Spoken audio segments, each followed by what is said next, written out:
You think you know the moon, but you really don't. She sits there glowing in the sky like she's just a decoration, but she's not. She is ancient, powerful, and full of secrets. She's been orbiting us for over 4 billion years. She's watched everything, from the birth of oceans to the rise of cities, and she wasn't born gently either. She was made from chaos, born from a collision when something massive smashed into the early Earth and threw pieces of us into space, and those pieces became her. The moon is part Earth and part alien. She used to be so close she looked gigantic in the sky. She lit up the night like a second sun. But over time she started drifting away little by little. She's still doing it right now, about 3.8 centimeters a year. It doesn't seem like much, but it adds up. One day she'd be too far to control our tides or create eclipses, and even now she's not just drifting, she's shrinking. Her core is cooling and the surface is cracking and folding. The moon is getting smaller, and her surface shows it wrinkles, faults, even moonquakes shake her for minutes at a time. No air, no sound.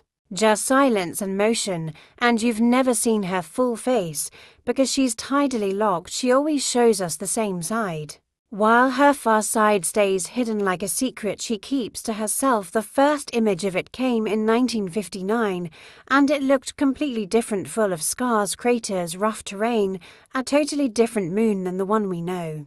And she's got a tail. No one talks about that, but it's real. A long invisible trail of sodium gas follows her through space, stretching for hundreds of thousands of kilometers, and every month the Earth moves right through it without noticing, and the moon even has a smell. Astronauts who brought moon dust into the lander said it smelled like burnt gunpowder, like space had a scent of its own, but only when the dust touched air. A strange reveal, like the moon only shows her perfume indoors. And no, the moon isn't white. She only looks silver because of sunlight. The truth is she's dusty brown, grey, dry, and ancient. She's been catfishing us this whole time, and we love her anyway. She controls the tides. She literally moves oceans with her gravity. She's the reason waves exist. She keeps coastlines breathing. If she disappeared, sea levels would lose their rhythm, and the Earth would wobble out of balance. And some scientists think she even affects our bodies and minds. Sleep patterns get strange during a full moon. People feel restless, they dream weird. Some say crime increases, hospitals report more emergencies. Maybe it's all coincidence, maybe not. She pulls on water, and we are made of water, so who knows? And if you stood on her, you'd weigh 1/6 of what you weigh here. You'd bounce, float, glide through dust that's never been touched by wind, because there is no wind, and there is no sound, just stillness and shadow, and the ghost of forgotten craters. The moon has no air, no sound, no weather. Nothing moves unless something touches it, which means when we left footprints, they stayed untouched, frozen in time. There is no erosion, no rain, no wind to wipe the slate clean. Every mark we left is still there, like ghosts of a visit. She never forgot. The moon remembers everything, and she tells no one. She just holds it in, still spinning, still silent, still watching, without judgment, without forgetting. She holds frozen water to deep inside dark craters, places where sunlight never reaches. Ice sleeps in her shadows, and it could one day help us live up there. Real water on the moon.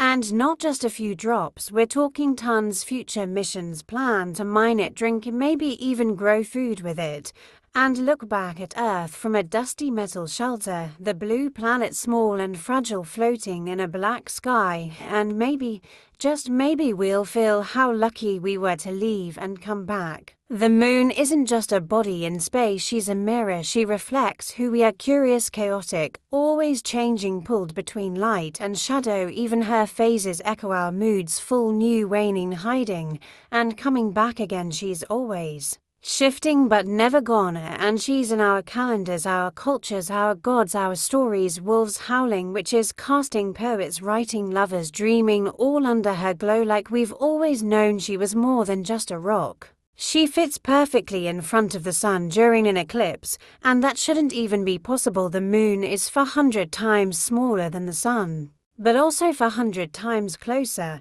so they look the same size from here. That's not normal, that's math magic.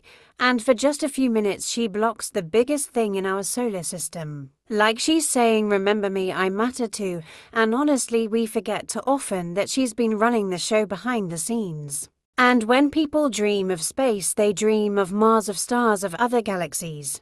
But the moon is right there, so close, so familiar, and still so full of mystery. We've only scratched her surface, literally. Most of the moon is unexplored, untouched, waiting the far side, the deep craters, the inner core. We don't know everything, and maybe we never will. Maybe she likes it that way. Maybe she keeps secrets the way queens keep silence, not out of fear, but power. And she doesn't just move oceans, she moves time. Our months are based on her phases.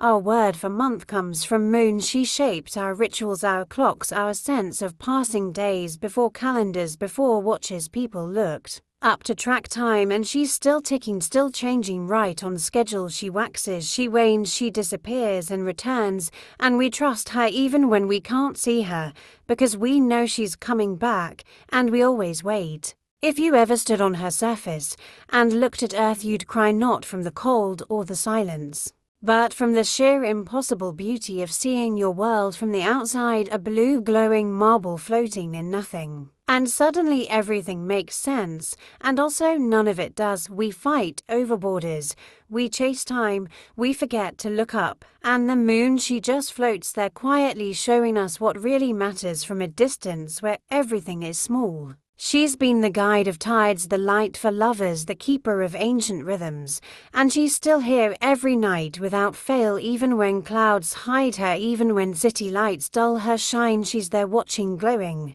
and pulling softly, gently, constantly, and we hardly ever thank her. We take her for granted, like she always be there, and maybe she will. Maybe that's the most lunar thing about her: patience, endurance, and the quiet power of presence. The more we learn about her, the more mysterious she gets. She rings like a bell when struck. She is strange magnetic anomalies, places where compasses go wild and gravity acts weird. She's not a dead rock, she's alive in ways we don't yet understand. She defies expectations and mocks easy answers like all queens do. She's complex, layered, and maybe even hiding a truth too big for us to grasp just yet, and maybe that's exactly why she fascinates us. And every story we've ever told about the sky, she's there guiding ships, marking harvests, inspiring dreams. She's been our compass before we had maps, our calendar before we had clocks. She shaped myth and magic, science and soul.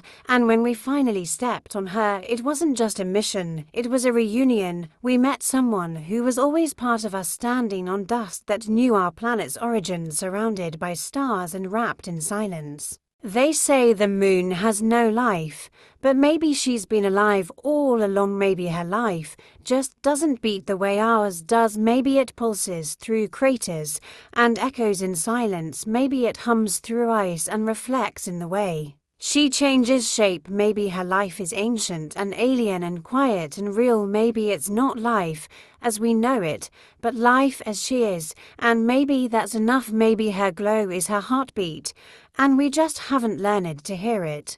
So when you look at her again, maybe you'll see her differently, not just as a ball of rock, but as a story, a guardian, a reflection. Maybe you'll remember that she's always there, even when we can't see her, even when the sky is cloudy or the world is heavy. She's there, not asking for attention, but ready to offer light and mystery and rhythm and silence. And maybe that's the real power, to just be and still change everything around you.